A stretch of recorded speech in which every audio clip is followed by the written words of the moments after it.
할렐루야. 하나님의 말씀을 함께 보시겠습니다. 앞에 화면에 나오죠. 호세아 11장 1절 한 절 말씀입니다. 한 목소리로 다 함께 합독하시겠습니다. 시작. 에브라임이여 내가 어찌 너를 놓겠느냐. 이스라엘이여 내가 어찌 너를 버리겠느냐. 내가 어찌 너를 아두마같이 놓겠느냐. 어찌 너를 스보임같이 두겠느냐. 내 마음이 내 속에서 돌이키어 나의 긍휼이 온전히 불붙듯 하도다. 아멘.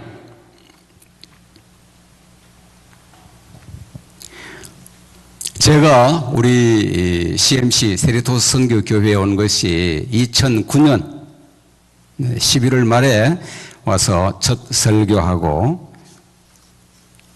9년이 되었습니다. 하나님과 교회의 사랑을 많이 받았습니다. 과분한 사랑입니다. 진심으로 감사드립니다.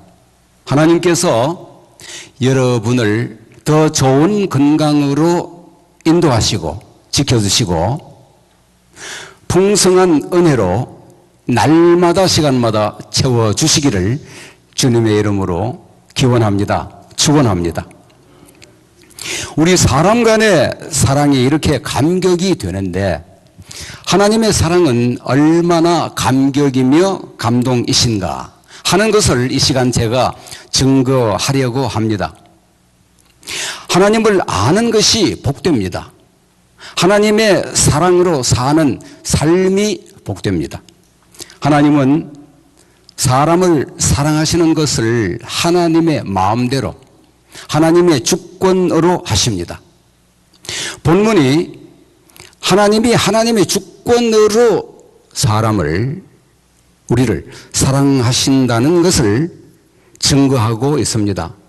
한 절밖에 안 되지만요, 이 말씀에는 여러 말씀이 연결이 되어 있고 긴 세월이 연결되어 있습니다. 에브라임 사람들이 하는 것을 보면 이제 보시겠는데요, 사랑받기는커녕 멸망받는 것이 마땅합니다. 그런데 하나님께서 이렇게 사랑하신다고 하시니 호세아 11장 8절이요, 이 예사 사랑 표현이 아닙니다. 그냥 대충 사랑한다가 아니죠. 하나님께서는 그렇게 말씀하실 리도 없고, 하나님께서 한번 말씀하시면은 우리의 영생을 달려버리지 않습니까? 하나님의 주권으로 하나님이 이렇게 사랑하신다고 하시니 하나님의 주권이라고 설명해야 되겠습니다. 이제 몇 곳 성경 말씀을 통해 하나님의 사랑을 새기시는 귀한 시간이 되시기를 바랍니다. 에브라임이여 내가 어찌 너를 놓겠느냐. 나의 긍휼이 온전히 불붙듯 하도다. 이 말씀은 하나님께서 뜨거운 사랑을 보여주시는 말씀인데, 먼저 에브라임이 누구인가를 한번 말씀드리겠습니다. 에브라임은 요셉의 아들입니다. 요셉은 야곱의 아들이죠. 야곱이 아들이 12이니까 당연히 손자가 많습니다. 에브라임은 요셉의 아들로서 야곱의 손자입니다. 본문을 보시면 에브라임만 하나님의 각별한 사랑을 받은 것으로 보일지 모르지만 하나님의 사랑은 개인적으로 각별한 사랑인 동시에 아주 개인적입니다. 친밀합니다. 나만 그렇게 사랑해 주시는 것으로 착각할 정도로요. 착각해도 좋죠. 동시에 전체에게, 전부에게 주시는 사랑입니다. 에브라임은 세상을 상징하고 있습니다. 나를 말씀하시는 거예요. 우리를 상징하고 우리 이야기입니다. 요점은 사람은 다 각자 하나님의 각별한 사랑을 받고 있다는 것입니다. 특정인을 제일 사랑한다는 것을, 누구를, 그 사람만 제일 사랑하는 것을 모든 사람에게 똑같이 하는 것은 가능합니까? 하나님은 전능하셔서 모든 것이 가능하시지요. 우리는 개인적으로 하나님의 각별한 사랑을 받으면서 얼마나 영광스러운지 모릅니다. 하나님의 사랑을 받는 사람에게 제일 중요한 것이 겸손입니다. 옛날 에브라임 사람들이 그래야 했습니다. 겸손해야 했습니다. 오늘 우리도 겸손해야 합니다. 에브라임이라는 이름이 처음 나올 때가 요셉이 애굽의 제2인자 총리 대신이 되는 정말 엄청나게 좋은 시점이었습니다. 그때 요셉이 30세였고 바로 결혼해서 아들을 낳았는데 므낫세와 에브라임이었습니다. 둘 중에 오늘은 에브라임에 관한 성경 말씀을 보시겠는데요. 다 의미가 깊고 모든 시간에 모든 신앙인들과 우리에게 중요한 교훈을 주시고 있습니다. 에브라임이라는 이름이 본격적으로 중요하게 거론이 되는 때가 창세기 48장입니다. 창세기가 50장까지니까 앞장이죠. 거의 끝나가는 무렵에 이제 에브라임이 본격 거론이 됩니다. 야곱이 전 가족을 이끌고 애굽에 이주해 온 지, 야곱이 애굽에 이주해 올 때가 130세, 야곱이 애굽에 와서 17년을 살았으니까 이제 147세로 연로한 연세로 세상을 떠날 때가 되었습니다. 요셉이 아버지가 위독하시다는 소식을 듣고 병문안을 가는데 두 아들 므낫세와 에브라임을 데리고 갑니다. 요셉이 아버지께 문안드리고 난 뒤에 자기 아들 므낫세와 에브라임에게 아버지 야곱의 축복을 받게 하려고 므낫세를 야곱의 오른손에 두고 에브라임을 야곱의 왼손에 두었습니다. 성경은 아주 자세하게 기록하고 있는데요. 요셉이 왼손으로 므낫세를 잡고 야곱 앞에 두고 오른손으로 에브라임을 잡고 야곱의 왼손 앞에 두었다고 이렇게 아주 자세하게 기록하고 있습니다. 뜻이 있습니다. 장자 므낫세가 야곱의 아버지의 오른손 축복을 받게 해주려는 뜻입니다. 장자가 존중되는 문화지요. 우대되는 문화 아닙니까? 그런데 야곱이 팔을 엇바꾸어 오른손을 에브라임 머리에 얹고 그냥 이렇게 할 줄로 생각했는데 야곱이 오른손을 팔을 엇바꾸었습니다. 오른손을 에브라임 머리에 얹고 축복하는 것이었습니다. 요셉이 아버지의 오른손을 잡고 놀라서 아버지 여기가 므낫세입니다. 팔을 바꾸려고 하니까 야곱이 한 말씀이 아들아 나도 안다 하면서 흔들리지 않고 엇바꾼 팔로 오른손으로 에브라임을 축복하신 거예요. 이 장면을 창세기 48장 전체로 22절까지 자세히 기록하고 있는데 오늘 우리에게 주시는 뜻이 있습니다. 므낫세와 에브라임은 25살, 23살, 20대 초반 나이였습니다. 세상을 한창 알아가는 나이였습니다. 야곱의 그 축복은 에브라임 지파 후손들에게 자연히 큰 자부심이 되었습니다. 위대한 야곱이 우리 조상 에브라임에게 12지파 중에서 우리 지파의 조상 에브라임에게 팔을 엇바꾸어 축복했다. 우리 지파는 특별 지파가 아닌가. 이와 같은 엘리트 의식이 형성되었습니다. 야곱의 엇바꾼 팔의 축복은 중요한 사건이 되었고 1000년 넘는 긴 세월에 약 한 1100년 작용했는데요. 그 역사를 두 가지로 정리할 수가 있습니다. 하나는 인간이 하나님의 축복과 사랑에 어떻게 반응하는가. 네, 오늘은 어떻게 반응해야 하겠는가를 보여줍니다. 다른 하나는 하나님의 사랑이 과연 어떤 것인가 하는 것을 증가하고 있는데요. 이때나 지금이나 1000년이 지난 에브라임의 시간 역사 속에서와 그리고 또 이 호세아 11장에 지나서 오늘까지는 세월이 얼마나 길게 흘러왔습니까? 지금도 동일한 하나님의 사랑입니다. 조금도 변함이 없는 하나님의 사랑입니다. 우리는 믿음으로 하나님의 사랑이 오늘은 더 뜨겁다고 해도 됩니다.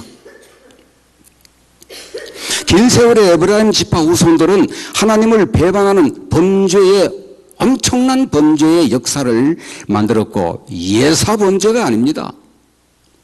하나님은 에브라임의 끝없는 죄악에도 불구하고 에브라임을 얼마나 사랑하시는가를 보여주시는데, 북쪽 이스라엘이 멸망하는 시점에 사역했던 호세아에까지 이루고 있습니다. 북쪽 이스라엘이 주전 721년에 멸망했으니까요, 호세아는 주전 760년부터 720년까지 멸망하고 난 뒤에도 한 해 정도 더 40년간 사역을 했는데요, 이스라엘이 멸망하는 시기였습니다. 세 곳의 성경 기록을 살펴보면서 우리에게 깊은 교훈과 은혜로 새길 수 있습니다. 첫째, 여호수아, 둘째, 사사기, 셋째, 열왕기 상하입니다. 여호수아는 모세를 이어서 이스라엘 백성들을 이끌어서 요단강을 건너고 가나안 땅을 정복했던 위대한 인물로서, 모세가 얼마나 위대한 인물입니까? 출애굽의 역사, 장엄한 역사를 이끌었던 모세, 여호수아도 모세에게 뒤지지 않습니다.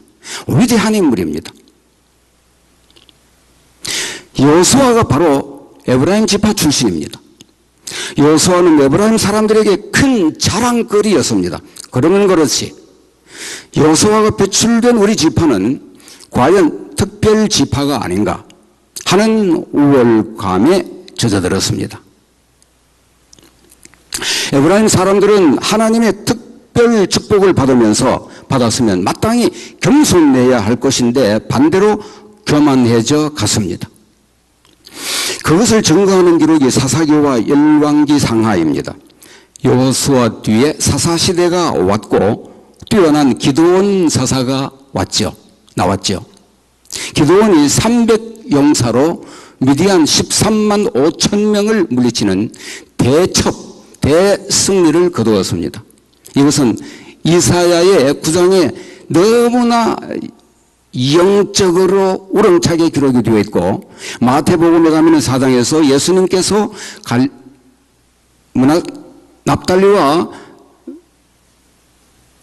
납달리 지역에서 사역을 하실 때에 이 미디안 13만 5천 명을 물리친 역사가 거기에까지 뻗쳐나가고 있습니다. 기드온은 이런 대승리에도 그 현장에서 그 시대에 자기의 시간에 교만하지 않았습니다. 오히려 에브라임 사람들이 이상하게 행동했습니다. 에브라임 사람들이 기드온에게 와서 내가 싸우러 갈 때에 왜 우리 에브라임 사람들을 부르지 않았느냐, 크게 다투었습니다. 에브라임 사람들은 자기들이 당연히 엘리트로 대접을 받아야 된다고 생각하고 있었는데요, 이것이 하나님 앞에서, 사람들 앞에서 큰 문제가 된 겁니다. 우리를 이같이 대접하면 어찌 믿냐, 다투었습니다. 그때 기드온은 겸손하게 대답했습니다. 에브라임의 끝물 포도가 아비에셀의 만물 포도보다 낫지 아니한가? 에브라임 당신의 하찮은 것이, 아비에셀은 기드온의 출신 고장입니다. 우리 아비에셀의 좋은 것보다 낫습니다. 겸손한 대답이었습니다.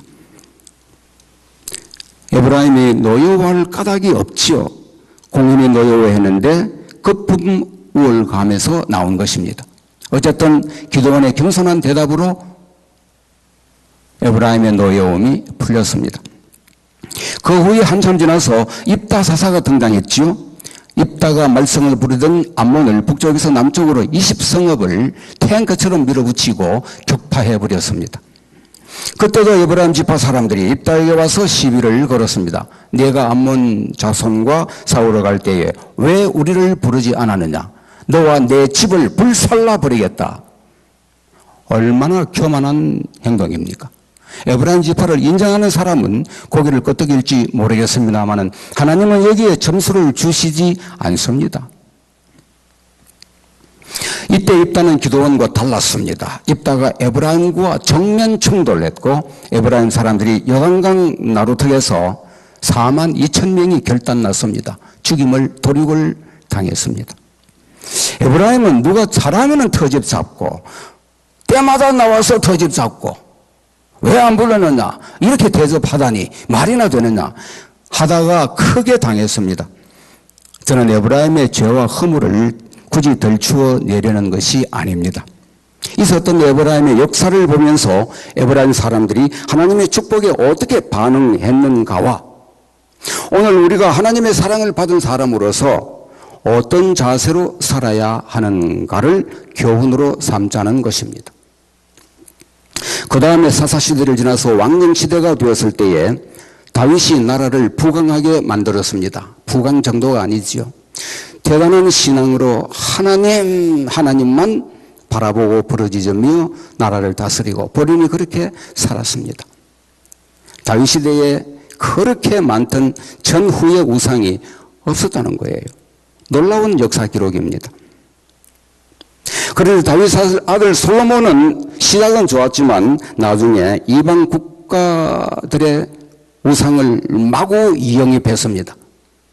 이방 국가의 여자를 아내로 데리고 오면은 그 여자가 이방의 그 왕성한 우상을 가지고 와서 산당을 짓고 국고가 고갈이 났습니다. 나라가 영적으로 혼란에 빠졌고 도탄에 빠졌습니다. 드디어 여로보암이 솔로몬을 배반하여 12지파에서 10지파를 이끌고 북쪽으로 가서 세겜을 북왕국을 세웠습니다. 나라가 남북으로 분열되어 버렸습니다. 이 여로보암이 에브라임 지파 출신입니다.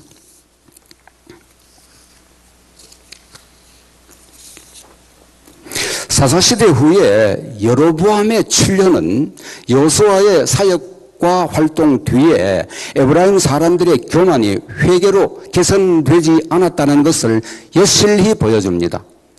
여로보암은 두 금송아지를 만들어서 애굽의 송아지 우상이거든요.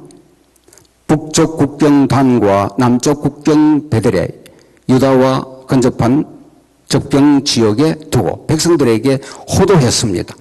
예루살렘에 갈 것 없다. 이것이 너희를 애굽 땅에서 인도하여 올린 너희 신이다. 백성들에게 여로보암이 지도했습니다. 하나님이 얼마나 노여워하시겠습니까? 하나님이 정말 눈을 감고 돌아서 버릴 그런 장면 아닙니까? 여로보암의 범죄는 계속 물려내려졌습니다. 북왕국의 19왕 중에 16왕이 여로보암의 길로 행하고 열왕기 상하를 울리고 메아리치고 반복해서 나오고 있습니다. 우상 숭배하는 이스라엘을 하나님이 멸망시키셔도 마땅한데 하나님이 이런 말씀을 하십니다. 열왕기하 13장 23절입니다. 여호와께서 아브라함과 이삭과 야곱과 더불어 세우신 언약 때문에 이스라엘에게 은혜를 베풀며 그들을 불쌍히 여기시며 돌보사 멸하기를 즐겨하지 아니하시고 이때까지 자기 앞에서 쫓아내지 아니하셨더라. 아브라함과 이삭과 야곱 얼마나 귀한 분들입니까? 여러분, 이런 아브라함과 이삭과 야곱 같은 분들이 되시기를 주님의 이름으로 축원합니다. 그러면 여러분의 후손에 웬만큼 범죄해도 이 역사를 보면 하나님께서 여러분을 보시고 여러분의 후손들을 늘 사랑으로 돌보시기를 기뻐하신다는 것입니다. 물론 내가 사는 이 현재 시간이 중요합니다. 그러면 하나님은 사랑하시는 에브라임 사람들 북왕국을 위해서 아무 조치도 하지 않으시고 그냥 방치하시고 내버려 두셨습니까? 아닙니다. 하나님은 위대한 영적 지도자들을 보내셨습니다. 이 죄가 많은 곳에 은혜가 넘친다고 죄 많은 정도가 아닙니다. 엄청난 죄악의 속을 죄천지 북왕국 이스라엘에 하나님이 누구를 보내셨습니까? 위대한 선지자 엘리야와 엘리사를 보내셨습니다. 엘리야와 엘리사가 북왕국에서 사역했던 선지자들입니다. 그리고 호세아 선지자까지요. 엘리야와 엘리사 선지자의 위대한 사역에도 북왕국은 개선되지 않았습니다. 그럼에도 불구하고 하나님은 계속해서 사랑하셨는데 그것이 호세아서가 증거하고 있습니다. 호세아는 1장부터 하나님의 긍휼 사랑을 표현하고 있는데요. 이 호세아에게 엉뚱한 여자와 결혼시키고 자식까지 낳게 하시고 한 남자 호세아를 결단시켜 가면서까지 망가뜨려 가면서까지 이스라엘을 향한 하나님의 사랑을 보여주시려고 애를 쓰신 거예요. 호세아는 전체로 사랑장입니다. 에브라임아, 내가 어찌 너를 놓겠느냐? 내가 어찌 너를 아드마같이 놓겠느냐? 너를 어찌 스보임같이 두겠느냐? 내가 내 마음이 내 속에서 돌이켜 나의 긍휼이 온전히 불붙듯 하도다. 현대성경 표준어, 공동번역 다 보면요 조금씩 다른데 참 대단한 번역들이고 이 말씀이 많이 와닿습니다. 이 말씀은 호세아 11장 8절은요 우리의 시금석입니다. 우리가 갈 길을 조명해 주는 말씀입니다. 여기에는 인간의 엉터리의 생활 삶이 있고 하나님의 백성이면서도, 그리고 또 하나는 하나님의 무궁한 사랑이 함께 나와 있는데요, 결국은 하나님이 이기시지요. 사람이 어떻게 이길 수가 있습니까? 어긋난 제 길로 가는 사람이 하나님께로 돌아오는 것밖에 없는데 하나님께로 돌아오지 않으면 어떻게 하겠습니까? 에브라임은 사라진 거예요. 그러나 하나님의 에브라임을 향한 사랑 표현은 지금도 남아 있습니다. 그것이 어디로 흘러서 어디로 왔습니까? 예수님께로 와서 십자가를 통해서 오늘 우리에게 와닿고 있습니다. 하나님의 뜻입니다. 길입니다. 오늘 우리는 하나님의 마음을 읽을 수 있으면 좋겠습니다. 하나님의 마음요, 우리는 때로 은혜를 받을 때는 알고 깨닫고 눈을 짓습니다. 그리고 그럴 때는 더 찬양이 우렁차게 마음속에서 터져 나옵니다. 길을 가다가도 차중에서 65마일 70마일을 달리는 차중에서도 눈물이 앞을 가려서 보이지 않는데 울다가 주위를 돌아보면 프리웨이가 사방이 확 트여 있습니다. 놀랍습니다. 하나님은 그렇게 자세하신 사랑의 하나님이십니다. 에브라임은 북왕국의 대명사입니다. 예루살렘을 시온이라고 하듯이, 유다를 시온이라고 하듯이 북왕국을 에브라임이라고 통칭합니다. 아드마 스보임은 소돔과 고모라의 인접지역입니다. 남쪽 지역으로 보입니다. 소돔과 고모라와 함께 멸망했습니다. 하나님은 에브라임이 소돔 고모라처럼 범죄해도 아드마 스보임처럼 멸망하도록 내버려 두지 않으시겠다는 말씀입니다. 우리를 향하신 하나님의 사랑의 표현입니다. 하나님의 절규, 하나님의 외침, 하나님의 사랑 타령입니다. 하나님의 사랑을 이해하는 데는 구약 성경만으로는 쉽지 않습니다. 율법은 초등교사이고 몽학선생, 길이요 진리요 생명이신 예수님이 필요합니다. 에브라임은 세상을 상징하고 예수님은 하나님이 사랑이시라는 영원한 증거입니다. 하나님이 세상을 이처럼 사랑하사, 요한복음 3장 16절, 결국은 하나님이 에브라임을 이처럼 사랑하사, 호세아 11장 8절과 요한복음 3장 16절을 합하면 간단합니다. 하나님이 에브라임을 이처럼 사랑하사, 호세아 11장 8절에서 말씀하시더니 한 700년 지나서 베들레헴에서 예수님을 아기 예수로 보내시고 그 예수님을 통해서 십자가까지 에브라임을 향했어요. 예, 오늘 저와 여러분을 향해서 하나님이 세상을 이처럼 사랑하사, 하나님이 너를 이처럼 사랑하사, 성경이 증거하고 선지자들이 증거하고 교회가 증거하고 여러분을 성원하는 기도의 지원자들이 증거하고 있습니다. 그래서 오늘 여러분이 지금 여기에 계신 겁니다. 하나님의 사랑을 말할 때 예수님께서 십자가에 달려 죽으신 사건만으로도 충분합니다. 예수님이 대충 3년 생활하시고 마음을 가다듬어 몸가짐을 정돈하시고 골고다에서 십자가에 달려 죽으셔도 충분했을 거예요. 그런데 하나님의 사랑은 얼마나 깊고 풍성하십니까?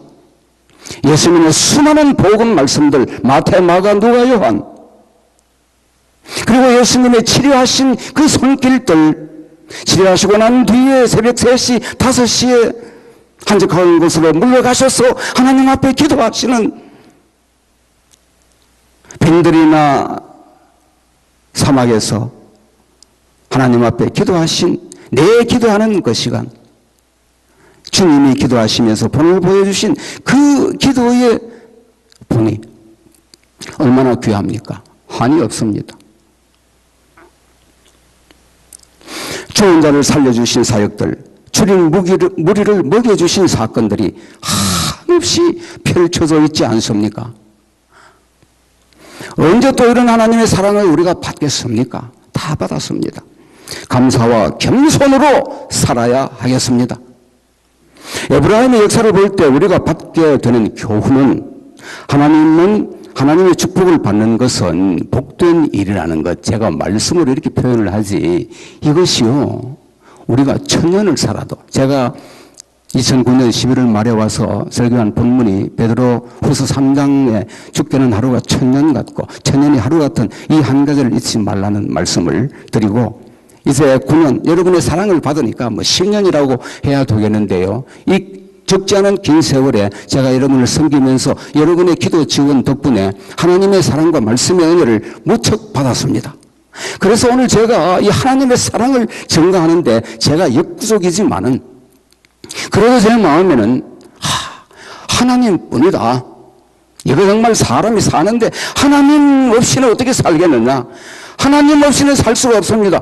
고백을 하면요, 듣는 사람이 있습니다. 그리고 제 그 입과 마음을 하나님이 좋아하신다고요. 하나님의 사랑을 받는 사람이 반드시 기억할 것이, 인간은 교만하기 쉽다는 것입니다. 제가 그 1번입니다. 그러면서 제가 지금 말씀을 증거하니 이게 얼마나 이중적인 모습입니까? 허물진 모습입니까? 그러나 여러분이 제 허물을 하나님 앞에 놓고 용납하시면서, 용서하시면서 기도로 하나님께 기도로 지원을 해 주시고, 저는 거기에 감사하여 보답하면서 열심을 다해서 섬기며 하나님의 사랑을 증거해 왔고 지금도 증거하고 있으니 이보다 더 귀한 시간이 어디 있겠습니까? 하나님께 감사드릴 것밖에 없습니다. 인간은 정말 교만하기 쉽다는 것, 철저히 겸손해야 한다는 것입니다. 오늘 하나님이 요셉의 아들 에브라임에게 하신 축복을 하나님께서 내게 하신다면 내가 과연 겸손하게 그 축복을 간직할 수가 있겠습니까? 내 아들, 내 손자들을 잘 기도하면서 하나님 앞에 간절하게 기도드리면은 척척 하나님께서 응답해 주시는 그런 놀라운 역사가 있겠는가 하는 것입니다. 여러분, 있어야 합니다. 여러분의 아들들, 여러분의 손자들이 하나님을 잘 섬겨야 됩니다. 30년, 40년 뒤에도 우리 할아버지, 우리 할머니 생각하면서, 우리 아버지, 우리 어머니 생각하면서 하나님을 잘 섬겨야 되는 것이지요. 그것이 여러분의 오늘의 하나님을 향한 충성과 겸손에 달려 있습니다. 에브라임에 그랬던 역사를 내가 반복하지 않겠는가? 하나님이 야곱을 통해서 엇바꾼 팔의 축복을 오늘 내게 하시면은 내가 하나님 앞에서 겸손하지 않고 10년, 20년 뒤에 하나님을 잘 섬길 것인가? 교회에서 납작 엎드려서 엉금엉금 기면서 말씀을 증거할 수 있겠는가 하는 것이지요. 역사는 준엄하게 교훈하고 있습니다. 말씀을 맺겠습니다. 에브라임의 역사는 오늘 우리를 하나님 앞에서 겸손하게 해 주십니다. 하나님이 다 하십니다. 하나님이 여러분을 겸손하게 인도하실 것입니다. 하나님이 여러분을 겸손하게 만들고야 마실 것입니다. 이런 하나님의 겸손하게 섬기시는 하나님의 자녀들, 백성들이 다 되시기를 주님의 이름으로 축원합니다. 에브라임을 향하신 하나님의 사랑의 말씀은 오늘 우리를 예수님을 주님으로 모시고 살게 해 주십니다. 여러분, 오늘 우리 마음에 한 번 더 같이 다짐하십시다. 나는 예수님 없이는 살 수가 없습니다. 예수님을 보내주신 하나님 감사합니다. 일생토록 하나님이 사랑하시는 마음으로 하나님의 어린아이로 테크놈, 어린아이야 왜 의심하였느냐, 어린아이같이 섬기지 아니하면 결단코 천국에 갈 수 없다고 어린아이를 안고 축복하신 그 예수님의 말씀을 새기면서 어린아이처럼 뛰고 싶으면 뛰고 걷고 싶으면 걷고 하나님을 경외하며 예수님을 깊이 사랑하시는 저와 여러분이 되시기를 주님의 이름으로 축원합니다.